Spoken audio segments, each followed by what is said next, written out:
टीना, doctor टीना, यहाँ पर आप तरह तरह के नाम दे रहे हैं ना, भ्रष्टाचारी बॉन्ड, चंदा दो चंदा लो, इस तरह की आप बातें यहाँ सामने ला रहे हैं, हफ्ता वसूली कार्यक्रम से ठहरा रहे हैं। लेकिन जिस वक्त एक कानून को लेकर जब चर्चा हो रही थी संसद में, सवाल तो आपकी तरफ से भी नहीं उठाए गए। वाजिब सवाल उठा रहे हैं सौरभ दुबे जी। देखिए, आपको याद होगा कि इससे पहले जब देश के प्रधानमंत्री मनमोहन साहब थे तो उन्होंने 117 के करीब प्रेस कॉन्फ्रेंस की, लेकिन आज देश के प्रधानमंत्री ने कितनी प्रेस कॉन्फ्रेंस की? एक भी नहीं, जीरो। और आप जब लगातार, जिसे हम कल का जो इंटरव्यू है वो इंटरव्यू नहीं कहेंगे, उसे कहेंगे कि स्क्रिप्टेड इंटरव्यू था। और वो जिस तरीके से मोदी जी का ग्राफ गिर रहा है और सबको पता है कि बीजेपी सत्ता में नहीं आने जा रही है, तो ये जो इंटरव्यू किया गया था ये फिक्स्ड इंटरव्यू था। इसमें सवाल जो है वो पहले से दे दिए जाते हैं, उस तरीके का इंटरव्यू था। अब आपने जो सवाल पूछा मैं उसका जवाब दे देती हूँ। देखिए, राहुल गांधी जी लगातार कह रहे हैं, और इससे पहले भी आपको याद होगा कि चुनाव आयोग और यहां तक कि कानून मंत्रालय ने भी ये कहा था कि ये इलेक्टोरल बॉन्ड सही नहीं है। लेकिन आप देखिए, अरुण जेटली साहब का आप बयान सुन सकती हैं। देखिए, इस बार अब क्या हो रहा है कि अब सबके सामने आ गया है भ्रष्टाचार का मामला है। इसे घोटाला नहीं कहेंगे, इसे महा घोटाला कहेंगे। और साफ तौर पर इसके कुशल निर्देशन किसका था? देश के प्रधानमंत्री इसमें इन्वॉल्व है और कह रहे हैं ट्रेलर है, ट्रेलर है। अरे साहब, पीएम केयर फंड अभी बाकी है, अभी तो उसकी जांच भी अभी बाकी है। और मैं तो ये साफ तौर पर कहना चाहती हूं कि देखिए, ये सिर्फ ये सिर्फ इलेक्ट्रोल बॉन्ड का स्कैम नहीं है, ये कितना बड़ा स्कैम है, इतना बड़ा घोटाला है, जिसमें आप सोचिए 1.5 करोड़ की कंपनी। अरे तो चंदा तो आपने भी लिया है ना, 1400 करोड़ का चंदा तो आपको भी इन्हीं कंपनियों से मिला है। अच्छा, हमें मिला है तो आप बताइए कि सत्ता में कौन है केंद्र में? अभी आप देखिए ये किस तरीके से चंदा दो धंधा लो की रणनीति कौन अपना रहा है। ये तो देश के प्रधानमंत्री कर रहे हैं इस तरीके से। और अब आकर जब उनको पता है कि अब वो पूरी तरीके से नहीं, तो हफ्ता वसूली कार्यक्रम सिर्फ उनके लिए हो जाता है, आपके लिए नहीं। बिल्कुल, उनकी हफ्ता चंदा लो धंधा लो वाली जो स्थिति है वो उनके लिए, आपके लिए नहीं। देखिए पूजा जी, जो कंपनी घाटे में चल रही है वो 150 करोड़ का आप वो दे रही है, चंदा दे रही है। तो साफ तौर पर दिख रहा है कि ये साफ हो गया है, सबके सामने हो गया है कि इस समय जो कि सबसे बड़ा घोटाला। और ये मैं भी नहीं कह रही, तो निर्मला सीतारमण के पति ने साफ तौर पर आकर कहा है, और सुप्रीम कोर्ट ने इनके मुंह पर सुप्रीम तमाचा मारा है, तब जाकर ये माने हैं।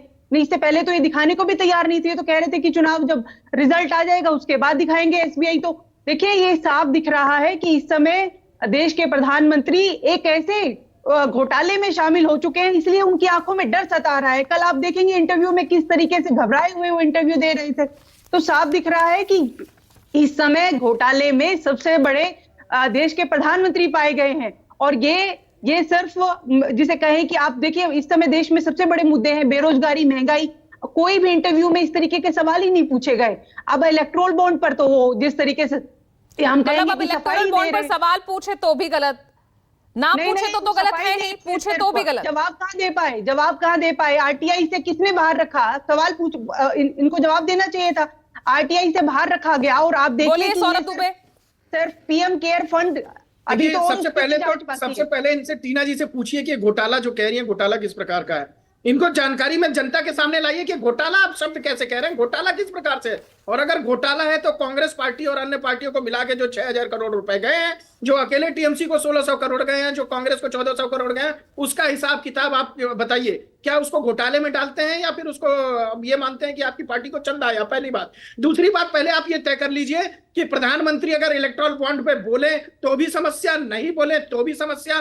तब आप कहेंगे बेरोजगारी महंगाई पे बोलिए, जब उस पर बात करेंगे रैलियों में बेरोजगारी महंगाई पे, तब आप कहेंगे इलेक्टोरल बॉन्ड पे क्यों नहीं बोल रहे। कांग्रेस पार्टी पूर्णतः कंफ्यूज पार्टी है, जिसको ये तक नहीं पता कि हमें जनता के लिए क्या सवाल किससे पूछना है। लगातार अभी जिस प्रकार से टीना जी सफेद झूठ बोल रही हैं, ये बचाने का प्रयास करिए। कह रही मोदी जी घबराए हुए थे कल। क्या मैं आपसे पूछ रहा हूं, क्या मोदी जी आपको घबराए दिखे?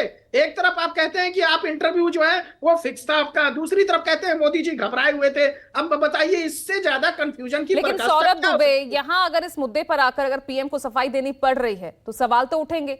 क्या वाकई सेटबैक यहाँ पर ये मुद्दा बन गया है बीजेपी के लिए? मैं बार बार आपसे सवाल, मैं जवाब सुनना चाह रही हूँ जो मुझे मिल नहीं पा रहा।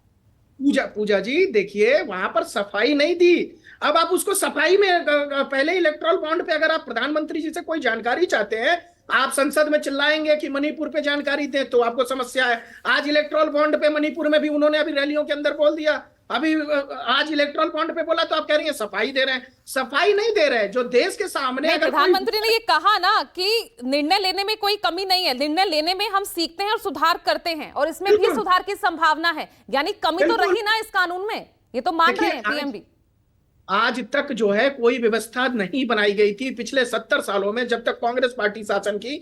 तमाम तरीके से जो कंपनियां थी उनको लूटा जाता था, उनको बंद कर दिया गया। जेट एयरवेज ने कांग्रेस को कितना चंदा दिया और आज जेट एयरवेज कहां है? मैं ऐसी 100 कंपनियां निकाल दूंगा जिनसे समाजवादी पार्टी ने, आरजेडी ने, कांग्रेस लेकिन ने एक मनी चंदा ट्रेल दिया तो और ये आज भी वो निकला बंद ना हो कि गई। कई ऐसी कंपनियां हैं जिनसे चंदा लिया गया और उसके बाद किस तरह से उनके खिलाफ होती रही ईडी सीबीआई की जांच बंद हो रही है, उन्हें कॉन्ट्रैक्ट मिल रहे हैं, ये भी एक मनी ट्रेल, ये भी एक दिख रहा है।